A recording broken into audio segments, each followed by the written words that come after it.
Well, hello, everybody, and welcome back. It's our NFL team previews here on bet.nola.com, powered by the Dattitude Podcast. I am Jim Derry, the host of the show and sports betting writer at bet.nola.com.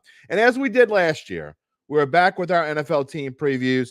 We did well in 2021. We did really well in 2021. We did well in 2022. So we're hoping to get back to that 2023 form. One division per week. One team a day from Tuesday to Friday, except one glorious week in August when we have two divisions in a week. 7 weeks. We'll get to them all 32 teams. We'll start out with the Texans. We're going to end with the New Orleans Saints. What do we think about the Texans? We'll find out in just a minute as we begin our previews.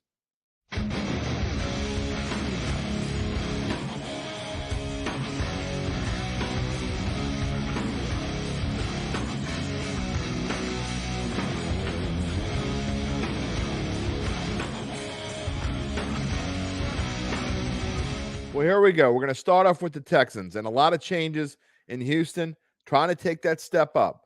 3-13-1 last year, 4-13 the year before, 4-13 the year before that. So it's been a rough ride. They've got a new coach in D'Amico Ryans who comes over from the San Francisco 49ers. So before we get to our info and our predictions and all that stuff, you can see on the screen all the information that we have for you. We have some other slides to show you as well as we go along the way. So we hope you enjoy these previews. They're all going to look pretty much the same. We're going to get into each team, and at the end, I'm going to have a prediction for you. I'm going to tell you whether I like the over or the under, and I'm going to tell you whether there are any other bets that I think you should make or whether I'll be making, put it that way, about each particular team. And remember, boys and girls, this is all about the fun of it. Betting is supposed to be fun, and that's what we're doing here. I know a lot of you want to make money. Of course we want to make money, but we want to have fun doing it while we make money. All right, anyway, Houston Texans. That's where we are. D'Amico Ryans, San Francisco 49ers, the former defensive coordinator, coming over as head coach. But the thing is, he's got a lot of experience, obviously, here in Houston. He was an original Texan. He could play defense, and let me tell you, he's going to bring that attitude with him to the Texans. That it's something that this team needs. This team needs some big changes. And as you see on the screen, C.J. Stroud coming in at quarterback, the number one pick of the draft for the Texans, followed by making a trade with Arizona. They also got the defensive end they wanted from Alabama, Will Anderson. You know, some people could say this is kind of an Alabama infusion because they also got linebacker Henry To'oTo'o. He's going to make some contributions right off the bat as well, most likely. But C.J. Stroud from Ohio State, is he going to make an impact right away at quarterback, enough to make a difference for this team? Well, that's where we're going to start. Because if you look at the numbers last year, the Texans were 31st in total offense. They weren't much better in defense either, 30th. But what stands out about these numbers to me is not even that they were 31st in total offense, but the fact that they couldn't run the ball. They were 31st in total running game, total rushing per yards per game. But they were 25th in passing yards. So it goes to show, at least on the defensive side of the football, they were able to stop the pass somewhat, although teams weren't throwing a lot against them because they had big leads and they were just running out the clock a lot of the time. But they have got to find a way to be able to throw the football. And when you look at this team and you look at who's going to be there with C.J. Stroud, I mean, are you that excited about Nico Collins, Robert Woods, and potentially John Mechie? I don't know. They're bringing in Dalton Schultz. You can see another newcomer coming over from the Dallas Cowboys to spruce up the tight end game, which is something Houston used to be really good at, and they haven't been in a little while. But when you look at running back, Dameon Pierce, Devin Singletary, Mike Boone. I mean, Mike Boone had a short little window where he looked like, man, this guy could be really good. Remember that? Yeah, I vaguely remember that. He was going to be a stud, remember?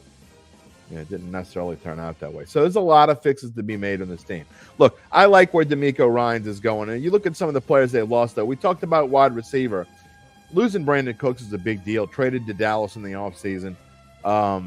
He's going to be a big deal for Dallas. And then also losing A.J. Cann, the starting guard. They've now got Kenyon Green and Shaq Mason at guard. Kenyon Green coming back, but he's coming back off of a knee injury where he suffered in his rookie season. Is he going to be healthy in time for the season? We're not sure yet.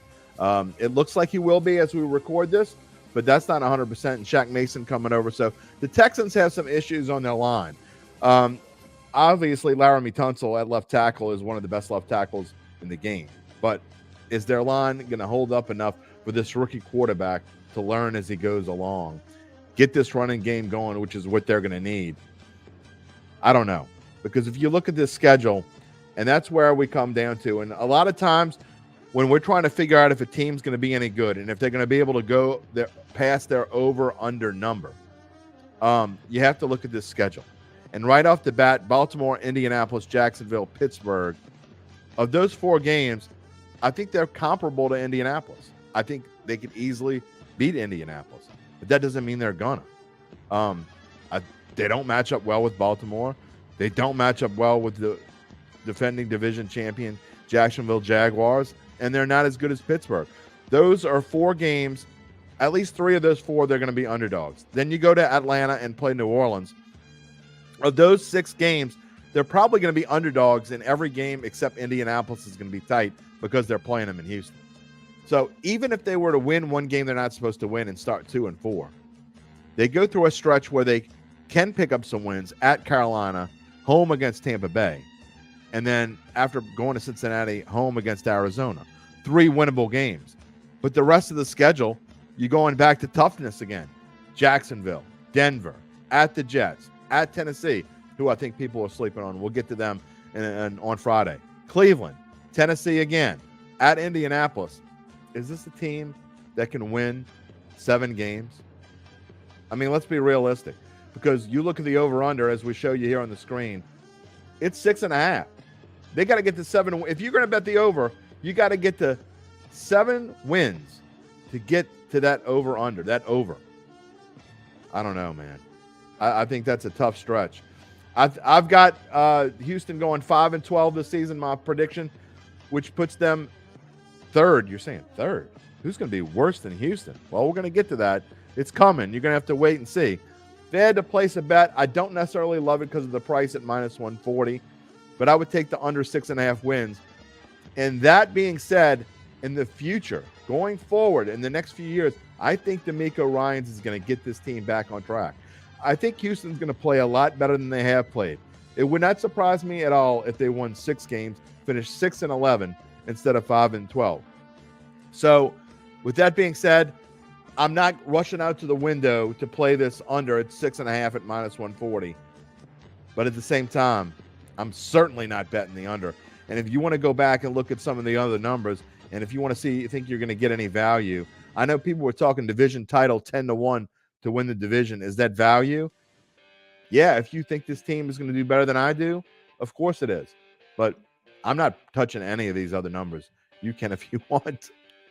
Not in my book.